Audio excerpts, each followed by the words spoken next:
বাজার নিয়ন্ত্রণ করতে ডিম মুরগির দাম নির্ধারণ নয়, করতে হবে খাবার এবং বাচ্চার দাম নির্ধারণ। খামারিরা বলছেন, সরকার নির্ধারিত ডিম মুরগির নতুন দামে লাভবান হবে কর্পোরেট গ্রুপগুলো। আর কর্পোরেট ব্যবসায়ীরা বলছেন, মধ্যস্বত্বভোগীদের দৌরাত্ম্য কমানো গেলে ডিম মুরগির দাম আরও কমানো সম্ভব।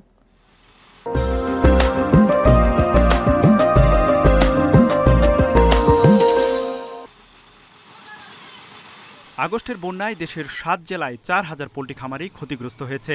এতে ৫০০ কোটি টাকার ক্ষতি হয়েছে বলে দাবি বাংলাদেশ পোল্ট্রি অ্যাসোসিয়েশনের। বন্যার পরই ব্রয়লার মুরগির দাম বাড়তে শুরু করে।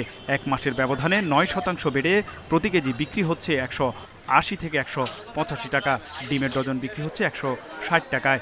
এমন পরিস্থিতিতে ব্রয়লার মুরগির কেজি সর্বোচ্চ ১৭৯ টাকা ৫৯ পয়সা ও প্রতিটি ডিমের দাম ১১ টাকা ৮৭ পয়সা ঠিক করে দেয় সরকার। খামার পর্যায়ে যদি ১ কেজি ব্রয়লার মুরগি ১৬৯ টাকায় বিক্রি হয়, তো সেখানে যুক্ত হবে আরও কমপক্ষে ৩০ টাকা যুক্ত হয়ে ভোক্তা পর্যায়ে পৌঁছাবে। কিন্তু তারা মাত্র ৩ টাকা যুক্ত করেছেন। তবে এটা বাজারের সাথে সামঞ্জস্য নয়। গত এক মাসে মুরগির খাবারের ৫০ কেজির বস্তায় দাম কমেছে প্রায় ৫০ থেকে ১০০ টাকা পর্যন্ত। আন্তর্জাতিক বাজারের সাথে সামঞ্জস্য রেখে সরকার ডিম মুরগির দাম যৌক্তিক পর্যায়ে বেঁধে দিয়েছে বলে মত ব্যবসায়ীদের।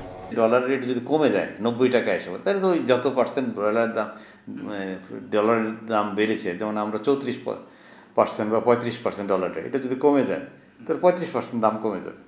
ভোক্তা পর্যায়ে দাম কমানোর সুফল পেতে তদারকি বাড়ানোর উপর জোর দেওয়ার তাগিদ এই ব্যবসায়ী নেতার।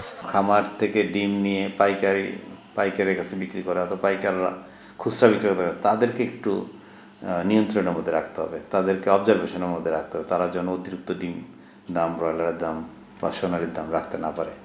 প্রতি মাসে ডিম মুরগির দাম নির্ধারণের সিদ্ধান্তে প্রান্তিক খামারিদের মতামতকে প্রাধান্য দেওয়ার আহ্বান খামারিদের।